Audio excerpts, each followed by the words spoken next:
बिस्मिल्लाहिर्रहमानिर्रहीम अस्सलामुअलैकुम। मैं हूं करामत मुगल और मेरे साथ हैं ईसा नकवी। नकवी साहब, इलेक्शंस के बाद गेम फंस गई है। बड़े सियासी खिलाड़ी लाहौर में बैठ गए हैं। नून लीग जो है वो दावा कर रही है कि मरकज और सूबे में हुकूमत हम बनाएंगे। खुफिया मुलाकातें भी हो रही हैं और सरेआम बैठकें भी। जीत किसकी होगी? देखिए, जीत की पॉसिबिलिटीज तीन है। या नवाज शरीफ साहब ने जो दावा किया है कि हमारे पास मेजॉरिटी है, हम सिंगल लार्जेस्ट पार्टी हैं और हम अपने इत्तेहादियों के साथ मिलकर शराकत दारी के तहत हुकूमत बना लेंगे मरकज़ में और सूबे में। अगर वो इस दावे में कामयाब हो जाते हैं तो जीत उनकी है। तहरीक इंसाफ ने जो दावा किया है वो बड़ा इंटरेस्टिंग है, उसकी जुजियात बाद में रखते हैं, लेकिन अगर वो अपने दावे में कामयाब हो जाते हैं तो जीत उनकी है। और तीसरा ऑप्शन क्या है? तीसरा ऑप्शन है स्टेलमेट। अच्छा।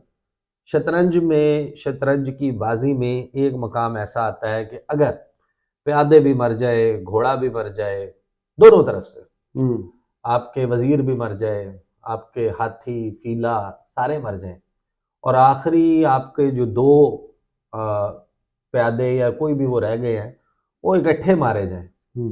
यानी एक वो आपके साइड से मारे और एक आप उसको किंग जो है वो किल कर दे और सिर्फ दो किंग बच जाए, हम्म। तो फिर उसको कहते हैं स्टेलमेट। हम्म। स्टेलमेट होता है जिसमें कोई नहीं जीता। सही। और कोई नहीं जीता वाला सिनेरियो में जीत किसकी होगी, वो बड़ा इंटरेस्टिंग है। In right. इन पॉसिबिलिटीज को कर लेते। देखिए, सवाल तो बुनियादी तौर पर तीन चार है ना। एक, फैसल वावडा ने दावा किया, जियो टेलीविजन की स्क्रीन पर अपेयर हुए, सुबह का वक्त था, हम्म। 8 और 9 फरवरी की दरमियानी रात, सुबह से थोड़ा सा पहले हम्म। उन्होंने कहा कि व्यापारी पहुंच रहे हैं इस्लामाबाद, विंटर सेल लगने वाली है, जमीरों की मंडी लगने वाली है, सौदागर पहुंच रहे हैं, हम्म। खरीदारी होगी, जमीर बिकेंगे, पैसा चलेगा, लोग तहरीक इंसाफ छोड़ेंगे, 30 बंदे भी नहीं बचेंगे, और जरदारी होगा बादशाह बादशाहगर। ये था लुब्बे लुबाब। किसी ने ये सोचा कि वो आया क्यों था इस्लामाबाद व्यापारी, हम्म। और अगर वो इस्लामाबाद आया था और यहां कुछ होना था तो वो रातों रात लाहौर क्यों चला गया? ये जो मरकज है बंटवारे का, जी। ये ट्विन सिटीज रावलपिंडी इस्लामाबाद से तब्दील होकर लाहौर कैसे शिफ्ट कर गया? What went wrong in between? क्या हुआ? क्या सिग्नलिंग हुई एग्जैक्टली उसमें कुछ बड़ी इंटरेस्टिंग प्रोपोजिशंस हैं। अच्छा। लेकिन उससे पहले एक सवाल एड्रेस कर लेते हैं कि क्या मैदान में हारी हुई लड़ाई ड्राइंग रूम में जीती जा सकती है? मुमकिन तो नहीं। मैदान था, बैटलफील्ड थी, पोलिंग स्टेशंस और पाकिस्तान की आवाम के सामने आपने अपना मुकदमा रखा, सही। आपने अपना केस प्लीड किया, आपने उनको अपनी तरफ रागिब करने की कोशिश की, और आपने ये भी कोशिश की कि कोई दूसरा कोशिश ना कर सके कि वो अपनी तरफ आवाम को रागिब करे। आपने उसको जेल में डाला, आपने उसके बंदे उठाए, आपने उसकी पार्टी का निशान छीना, आपने सब कुछ कर दिया। क्या गिनवाऊं मैं? हम्म। उसके बाद हुआ इलेक्शन। इलेक्शन के नताइज ने सबको चौंका दिया, अवाम ने फैसला सुना दिया। अब आपके पास ऑप्शन है दो। हम्म। एक, कि आप अवाम की तौहीन करें, अवाम के मैंडेट को तस्लीम ना करें, और दूसरा रास्ता ये है, जो दुरुस्त रास्ता है, जो जमहूरी रास्ता है, जो इस मुल्क की बेहतरी का रास्ता है, कि आप जिसका हक हुक्मरानी है उसको दावत दें, सही। उसकी हुकूमत को उसके हक हुक्मरानी को तस्लीम करें, बैठें ग्रैंड नेशनल डायलॉग करें, को वो अपने हम्म। स्टेप पीछे ले, कुछ आप पीछे लें, कोई एक पॉइंट ऑफ जिसको कहते हैं कि वर्किंग रिलेशनशिप, हम्म। पीसफुल को एग्जिस्टेंस उसको क्रिएट करें, एक लायामल एक बुनियादी ढांचा बनाए, और उसमें आपके तीन कॉन्स्टेंट्स हों, आपकी खारजा पॉलिसी, आपकी दिफाई पॉलिसी और आपका इकोनॉमी। सही। बाकी चीज़ों पर सियासत करें, इन तीन के ऊपर लॉन्ग टर्म अहदाफ रख लें। लेकिन ये नहीं होने वाला। इसके लिए ये हुकूमत के बाद स्टेप लेने की कोशिश करेगा, जो भी हुकूमत में आएगा, आओ अब दोस्ती कर लें, अफाम तफीम कर लें, but that would be too late. फिर कोई नहीं आना। कदम बढ़ाना होता है तो पहले बढ़ाना होता है, उसके लिए सही। आपको सबसे पहले स्टेप बैक करना होता है। लेकिन वो शख्स जिसके पास अभी तक के इंतखाबी आदादो शुमार के मुताबिक इंडिपेंडेंट से कोई 30 सीटें कम है। वो ये दावा करता है कि भाई हक हुक्मरानी मेरा है, मैं बनाऊंगा हुकूमत मरकज में भी और सूबे में भी। उसके लिए वो बिलावल भुट्टो जरदारी जैसे एक्सट्रीम पे जाके वो फिर हुआ ना, यानी कि उनको शोबाज कह रहा था शहबाज शरीफ को, तो आपने भी तो शोबदे दिखाए, हाँ, आपने भी तो कारीगरी दिखाई, आपने भी तो जादूगरी दिखाई। यानी वो कहते हैं कि वो अभी तो फिजा तुम्हारी खुशबू से महक रही थी, तुम्हारे अल्फाज अभी मौजूद थे, मौलिक थे फिजा में, जिसमें आप बता रहे थे कि शेर खून चूसता है। हाँ। ज़ियाउल हक की बाकियात, हमारा मुकाबला ज़िया लीग से है। और ज़िया लीग कौन, ज़ियाउल हक कौन, जिसको कहते हैं नाना के कातिल। तो जफ्फा मारने के लिए पहुंच गए नाना के कातिल की बाकियात को। बिल्कुल। तो ये सरेंडर तो हो गया। अब उससे जराए से क्या खबर चली है कि वो जो मुलाकात हुई है, उस मुलाकात की खबर ये चली है, बैठे हैं, बैठ के दोबारा बैठने पे इत्तेफाक किया। खबर तो यही आनी थी ना भाई, मोहसिन नकवी ने न्यूट्रल सेलिब्रेट किया। न्यूट्रल वेन्यू फराहम किया। जरदारी साहब उन्हें अपना पुत्र कहते हैं, अब आप मुझे एक बात बताएं। और शहबाज शरीफ साहब उन्हें मोशन स्पीड कहते अब देखें, मेरी बात सुने। हैं। जी। कोई भी शख्स पाकिस्तान का आइन जिसने पढ़ा हो, जी। जिसने पाकिस्तान का कानून पढ़ा हो, he can not do this. Care taker का ये काम कैसे हो सकता है कि वो हुकूमत साजी के लिए सहूलतकारी कर रहा हो? और केयर टेकर का ये आपने काम तो कैसे? साबित कर दिया कि आपने तो, यानी कि इसके ऊपर तो मुकदमा होना चाहिए चेयरमैन पीसीबी के खिलाफ। जी। नहीं तो यार बाहर वो जो रॉ बेचता है गन्ने वाला, उसके खिलाफ कर दे मुकदमा, छोड़ दे मोहसिन और नकवी इन्होंने को। कर भी देना है। ठीक है ना? अच्छा, इसमें एग्जैक्टली जो पॉसिबिलिटीज हैं उस पे आने से पहले कि हुआ क्या, किस वजह से ये सब कुछ हुआ, आ, एक तो मैं मेन खबरें रख देता हूँ। शहबाज और जरदारी की मुलाकात, मिलकर साथ चलने और हुकूमत साजी के लिए राब्तों पर इत्तफाक। नवाज शरीफ ने उससे पहले सबसे बड़ी पार्टियों ने और मरकज़ में इत्तेहादी हुकूमत बनाने का ऐलान किया। उसके बाद आप आ जाते हैं पार्टी पोजीशन, आप सबको मालूम है।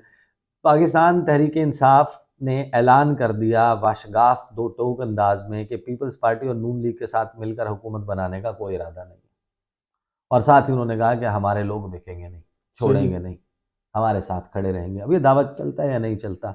साथ ही इमरान खान ने दावा कर दिया कि हमारी 170 प्लस, और फिर बाद में ऑफिशियली जो उनके लोग बता रहे हैं कि 179 सीट्स हम जीते हुए हैं, और उसके तकरीबन 97 to 98% फॉर्म 45 हमारे पास मौजूद है। सही। तो इस्टेब्लिश आर केस, ये बड़ा इंपॉर्टेंट है।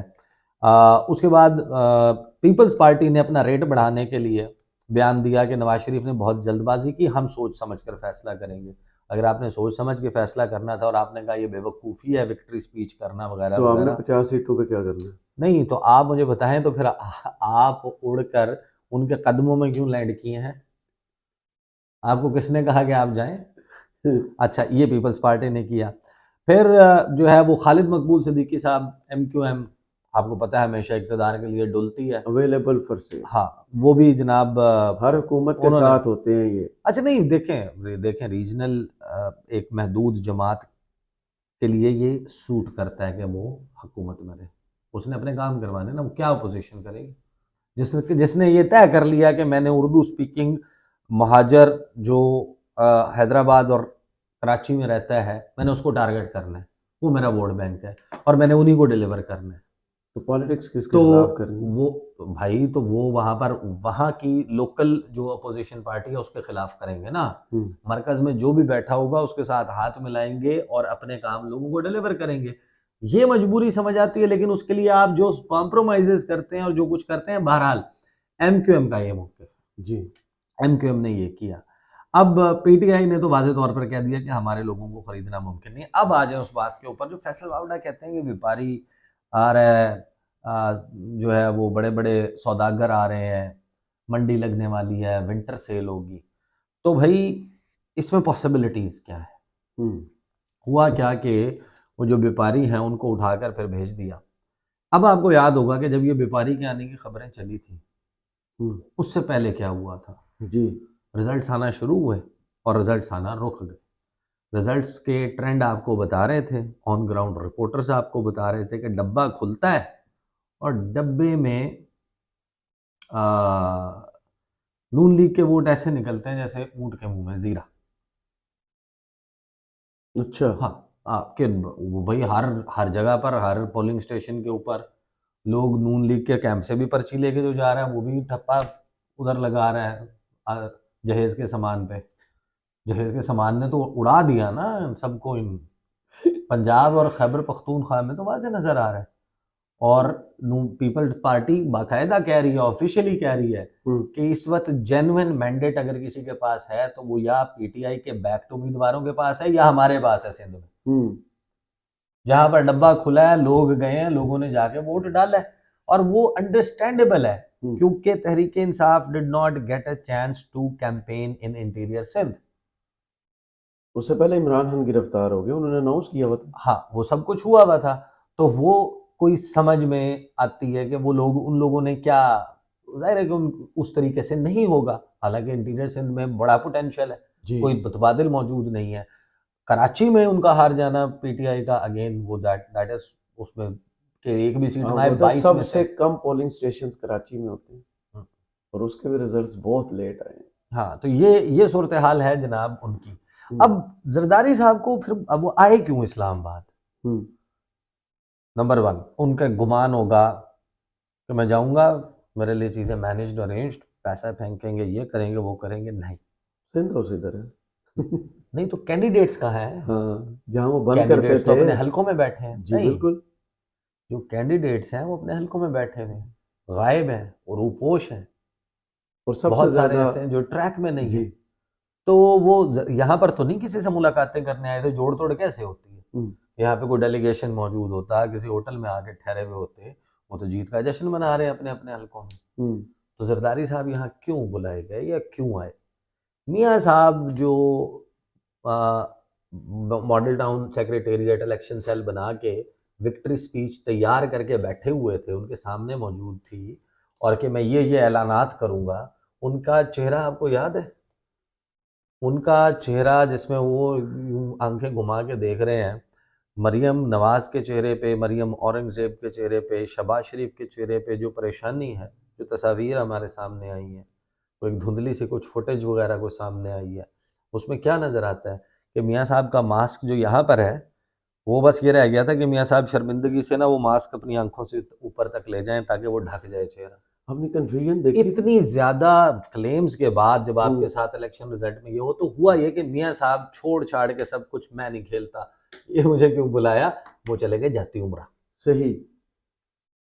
जब उन्होंने ये फैसला किया जाती उम्रा जाने का, तो उससे पहले ही हो गया ना। ये तो 9 बजे का किस्सा है, 8 वो वैसे ज्यादा अक्लमंदी थी जो चले गए थे। हाँ, वो 9-10 बजे का किस्सा है कि वो छोड़कर चले गए थे सब कुछ। यानी मियाँ साहब के लोग बता रहे थे झाड़ू फिर गया, हम बर्बाद हो गए, लुट गए, फारिग हो गए, कोई नहीं जीता।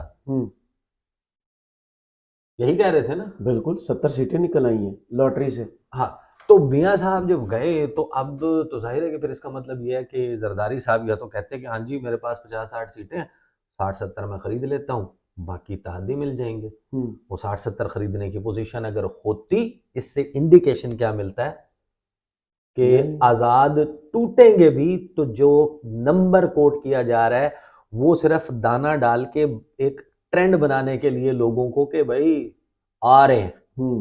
अच्छा, तहरीक इंसाफ का भी ये दावा कि एक भी नहीं टूटेगा, वो भी इस वजह से है कि हमने कह दिया कि चंद लोग, बेजमीर लोग छोड़ जाएंगे, तो फिर बाकी लोग भी उसकी आड़ में कहेंगे यार वो भी तो चला गया। ठीक है ना, भेड़ चाल क्या होती है। वो आपने वो नेशनल ज्योग्राफिक पे या उस पर फुटेज देखी है कि वो जो गड़ा होता है वो आके भैंसें जो हैं वो रुकी होती हैं, या कट्टे जो हैं वो रुके हुए होते हैं, वो देख रहे होते हैं, लेकिन जब पहला उसमें गिरता है तो उसके पीछे फिर एक लाइन लग जाती है, सारे गिर जाते, सारे वो दरिया की तरफ जनाब वो रवाना हो जाते हैं। वो बारिश का पहला कतरा का जो कॉन्सेप्ट है जी। पीटीआई उस बारिश के पहले कतरे से डर रही है, और अगले बता रहे हैं कि हमारे पास ऑलरेडी झील समंदर मौजूद है, इस वजह से ताकि दूसरों को कहें कि आप आ जाओ। हर कोई अपने आप को मकनातीस साबित करने की कोशिश कर रहा है ना कि मैं खींचूंगा लोहे को। अब एक इसका पहलू यह है कि देखें पीटीआई के लोग जो हैं वो नहीं बिक रहे, सही, नहीं छोड़ रहे, इसी वजह से जरदारी साहब को कहा कि भाई चले जाओ। अब उसमें दो प्रोपोजिशंस हैं। नंबर वन, मियाँ साहब ने कहा कि मैं तो एब्सोल्यूट मेजॉरिटी मिलेगी तो मैं हुकूमत करूंगा। नून लीग ने, मैं आपको गारंटी से बता रहा हूँ, ऑथेंटिक खबर बता रहा हूँ, on the basis of information बता रहा हूँ, एक नहीं मल्टीपल टाइम्स मियाँ साहब ने और मियाँ साहब के इर्द गिर्द लोगों ने बार बार ये बात की है कि मियाँ साहब हुकूमत तब लेंगे जब उनको सिंपल मेजॉरिटी मिलेगी, वरना मियाँ साहब ठुड्डा मारेंगे और लंदन रवाना हो जाएंगे। बिल्कुल ऐसा ही है। तो कुछ तो हुआ। इधर से जरदारी साहब को बुलाया गया तो मियाँ साहब को वहां जाके सोचा होगा, जरदारी ना बना ले हुकूमत, मेरा क्या होगा, और पीटीआई से ना मिलके बना ले। उन्होंने भी कहीं कोई एग्रीमेंट किया, अच्छा नहीं इतने इतने कर दो तो फिर मैं भी कुछ सोच लेता हूँ, कुछ तो इज्जत रखो, कुछ तो वो रखो। तो मियाँ साहब को के पास फिर रातों रात ये मियाँ साहब के अंदर फिर वो उनका सीना दोबारा से फुलाया जाता है और बड़े तैयारियों के साथ वो रात को अगले दिन 9 फरवरी की जो गुज़श्ता रात गुजरी है उस पर वो आते हैं मॉडल टाउन सेक्रेटेरिएट। उससे पहले अता तारड़ वज़ीर आज़म नवाज शरीफ के नारे लगवा रहे होते हैं, और जब नीचे से वज़ीर आज़म नवाज शरीफ का नारा लगता है तो मियाँ साहब नाराज़ हो जाते हैं। तो मियाँ साहब को भी पता है पल्ले दी तेला ते कर दी मेला मेला, मैं कैसे बनूं वज़ीर आज़म। उनकी एंट्री बताएं और तारक बताएं ना क्या हाँ, हुआ। और मियाँ साहब जो है वो उनको कैसे जोड़ेंगे, इत्तेहादियों के नाज नखरे कैसे उठाएंगे। मियाँ साहब का तो टेम्परामेंट नहीं हो, तो छोटे मियाँ साहब कर सकते हैं, बैगेट्स कांट बी चूजर्स, और बड़े भाई तो नहीं कर सकते वो सब कुछ। उनका तो पहले से मिजाज 2013 की तकरीर उठा लो, वो अमीरुल मोमिनीन बनने की ख्वाहिश हर करीबी बंदा कहता है कि उनमें है, बदल जाओ तब उनमें कुछ चीज़ें ऐसी मौजूद हैं जिसके वजह से वो लोगों के साथ नहीं चल सकते ज़्यादा अरसा। सही। कौन कौन सा पुराना साथी नहीं छोड़ गया, किस किस एस्टेब्लिशमेंट के बंदे से लड़ाई नहीं हुई, किस किस इत्तेहादी के खिलाफ।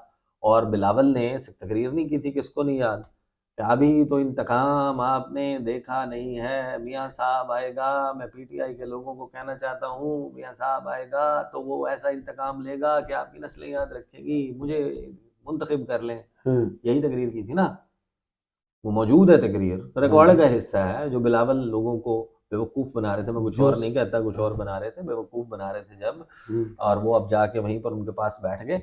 अब इसमें ये है कि देखें, गेम जो है, जो कहानी होनी है वो होनी है अब दो जगहों पे। एक है, चले यार मैं इतना ज़्यादा वो नहीं करता, ये ट्विन सिटीज़ रावलपिंडी इस्लामाबाद, यहाँ पर एक कहानी होनी है, और एक कहानी होनी है अब लाहौर में। लाहौर की तरफ अतात गुजारी कुछ लोग कर चुके हैं, पीपल्स पार्टी ने बता दिया, फ्लेक्सिबिलिटी बता दी, अवेलेबिलिटी बता दी, मैं राज़ी हूँ। अब मियाँ साहब का जो है वो गेम बहुत ख़राब हो गई है। पंजाब मिलेगा, पंजाब में क्या मिलेगा, किसको क्या देना पड़ेगा, सदर कौन होगा, वज़ीर आज़म कौन होगा, किसी को नायब वज़ीर आज़म बनाना पड़ेगा, वजारतों में क्या हिस्सा होगा, फिर चलाएंगे कैसे। एक बहुत ही मुश्किल प्रोपोजिशन क्रिएट हो गई है।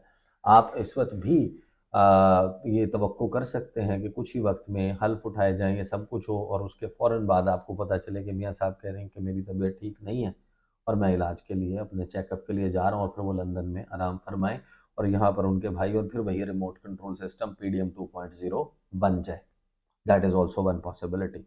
और मामला असल ये है कि नून लीग और पीपल्स पार्टी खासतौर, इन दोनों की सियासत फिल वक्त देख के लगता ही है, बाकियों का तो नेशनल लेवल पे स्टेक नहीं है ना, इनका तो क्लेम है, क्लेम टू फेम है जी, कि हम तो चारों सूबों की जंजीर बेनज़ीर, और नून लीग के हम तो पंजाब में ही इतने हैं कि कल ही काफ़ी हैं।